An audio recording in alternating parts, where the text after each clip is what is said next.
اعوذ باللہ من الشیطان الرجیم بسم اللہ الرحمن الرحیم۔ حضرت عمر بن عبدالعزیز رحمۃ اللہ علیہ ایک مرتبہ ایک جنازے کے ساتھ تشریف لے گئے اور قبرستان میں پہنچ کر علیحدہ ایک جگہ بیٹھ کر کچھ سوچنے لگے۔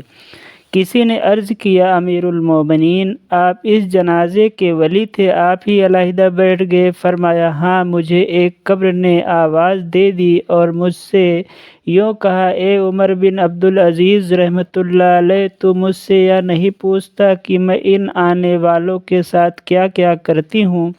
میں نے کہا، تو ضرور بتا۔ اس نے کہا، ان کے کفن پھاڑ دیتی ہوں، بدن کے ٹکڑے ٹکڑے کر دیتی ہوں، خون سارا چوس دیتی ہوں، گوشت کھا لیتی ہوں، اور بتاؤں کہ آدمی کے جوڑوں کے ساتھ کیا کرتی ہوں؟ مونڈھوں کو باہوں سے جدا کر دیتی ہوں، اور باہوں کو پونچھوں سے جدا کر دیتی ہوں، اور سرینوں کو بدن سے جدا کر دیتی ہوں، اور سرینوں سے رانوں کو جدا کر دیتی ہوں، اور رانوں کو گھٹنوں سے، اور گھٹنوں کو پنڈلیوں سے، اور پنڈلیوں کو پاؤں سے جدا جدا کر دیتی ہوں۔ یہ فرما کر عمر بن عبدالعزیز رحمۃ اللہ علیہ رونے لگے اور فرمایا کہ دنیا کی قیام بہت ہی تھوڑا ہے اور اس کا دھوکہ بہت زیادہ ہے۔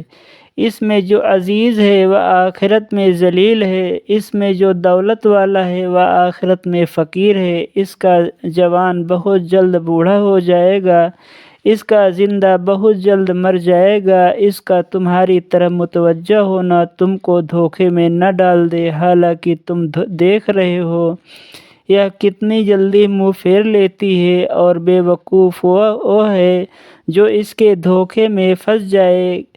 کہاں گئے اس کے وہ دل دادا جنہوں نے بڑے بڑے شہر آباد کیے، بڑی بڑی نہریں نکالیں، بڑے بڑے باغ لگائے، اور بہت تھوڑے دن رہ کر سب کو چھوڑ کر چل دیے؟ وہ اپنی صحت اور تندرستی سے دھوکے میں پڑے رہے کہ صحت کے بہتر ہونے سے ان میں نشاط پیدا ہوا، اور اس سے گناہوں میں مبتلا ہوئے۔ وہ لوگ خدا کی قسم دنیا میں مال کی کثرت کی وجہ سے قابل رشک تھے، باوجود اس کے کہ مال کے کمانے میں ان کو رکاوٹیں پیش آتی تھیں، مگر پھر بھی خوب کماتے تھے۔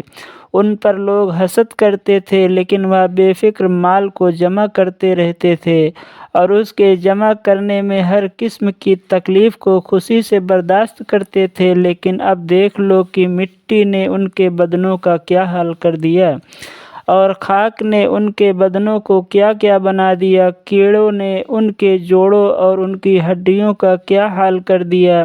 وہ لوگ دنیا میں اونچی اونچی مسہریوں پر، فرش اور نرم نرم گدوں پر، نوکروں اور خادموں کے درمیان آرام کرتے تھے۔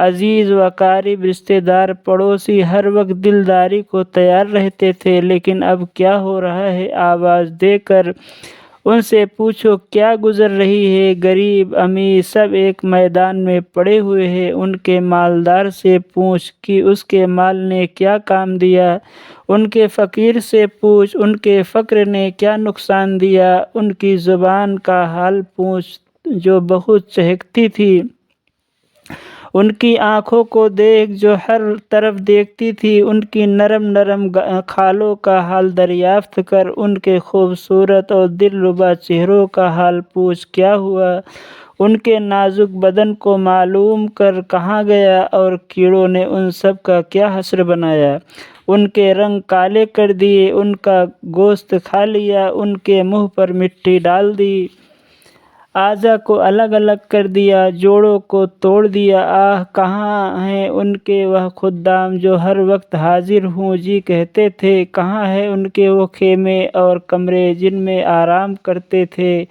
کہاں ہیں ان کے وہ مال اور خزانے جن کو جوڑ جوڑ کر رکھتے تھے؟ ان حشم خدم نے اس سب کو قبر میں کھانے کے لیے کوئی توشہ بھی نہ دیا، اور اس کی قبر میں کوئی بسترا بھی نہ بچھا دیا، کوئی تکیہ بھی نہ رکھ دیا، زمین ہی پر ڈال دیا، کوئی درخت پھول پھلواری بھی نہ لگا دی۔ آہ، اب وہ بالکل اکیلے پڑے ہیں، اندھیرے میں پڑے ہیں، ان کے لیے اب رات دن برابر ہیں، دوستوں سے مل نہیں سکتے، کسی کو اپنے پاس بلا نہیں سکتے۔ کتنے نازک بدن مرد، نازک بدن عورتیں، آج ان کے بدن بوسیدہ ہیں، ان کے اعضاء ایک دوسرے سے جدا ہیں، آنکھیں نکل کر منہ پر گر گئی، گردن جدا ہوئی پڑی ہے، منہ میں پانی، پیپ وغیرہ بھرا ہوا ہے اور بدن میں کیڑے چل رہے ہیں۔ وہ اس حال میں پڑے ہیں اور ان کی جوروؤں نے دوسرے نکاح کر لیے، وہ مزے اڑا رہی ہیں، بیٹوں نے مکانوں پر قبضہ کر لیا،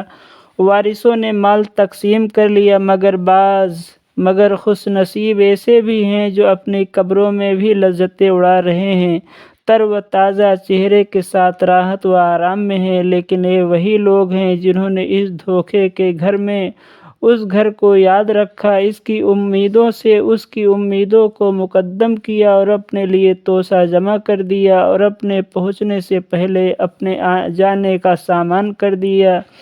اے وہ شخص جو کل کو قبر میں ضرور آئے گا، تجھے اس دنیا کے ساتھ آخر کس چیز نے دھوکے میں ڈال رکھا ہے؟ کیا تجھے یہ امید ہے کہ یہ کمبخت دنیا تیرے ساتھ رہے گی؟ کیا تجھے یہ امید ہے کہ تو اس کوچ کے گھر میں ہمیشہ رہے گا؟ تیرے وسیع مکان، تیرے باغوں کے پکے ہوئے پھل، تیرے نرم بسترے، تیرے گرمی سردی کے جوڑے، یہ سب کے سب ایک دم رکھے رہ جائیں گے۔ جب ملک الموت آ کر مسلط ہو جائے گی، کوئی چیز اس کو ہٹا نہیں سکے گی، پسینوں پر پسینے آنے لگیں گے، پیاس کی شدت بڑھ جائے گی اور جانکاری کی سختیوں میں کروٹیں بدلتا رہ جائے گا۔ افسوس، صد افسوس! اے وہ شخص جو آج مرتے وقت اپنے بھی بھائی کو آنکھ بند کر رہا ہے، اپنے بیٹے کی آنکھ بند کر رہا ہے، اپنے باپ کی آنکھ بند کر رہا ہے، ان میں سے کسی کو نہلا رہا ہے، کسی کو کفن دے رہا ہے، کسی کے جنازے کے ساتھ جا رہا ہے، کسی کو قبر کے گڑھے میں ڈال رہا ہے۔ کل کو تجھے بھی یہ سب کچھ پیش آنا ہے۔ اور بھی اس قسم کی باتیں فرمائی۔ پھر 2 شعر پڑھے جن کا ترجمہ: آدمی ایسی چیز کے ساتھ خوش ہوتا ہے جو عنقریب فنا ہونے والی ہے اور لمبی لمبی آرزوؤں اور دنیا کی امیدوں میں مشغول رہتا ہے۔ بے وقوف! خواب کی لذتوں سے دھوکے میں نہیں پڑا کرتے۔ تیرا دن سارا غفلت میں گزرتا ہے اور تیری رات سونے میں گزرتی ہے اور موت تیرے اوپر سوار ہے۔ آج تو وہ کام کر رہا ہے، کل کو ان پر رنج کرے گا۔ دنیا میں چوپائے اسی طرح زندگی گزارتے ہیں جس طرح تو گزار رہا ہے کہ اس واقعے کے بعد 1 ہفتہ بھی نہ گزرا تھا حضرت عمر بن عبدالعزیز رحمۃ اللہ علیہ کا وصال ہو گیا۔ حضرات، اگر یہ ویڈیو آپ کو پسند آیا ہو تو لائک کریں، شیئر کریں اور چینل پر جو پہلی بار آئے ہوں سبسکرائب کر کے بیل آئیکن ضرور دبائیں۔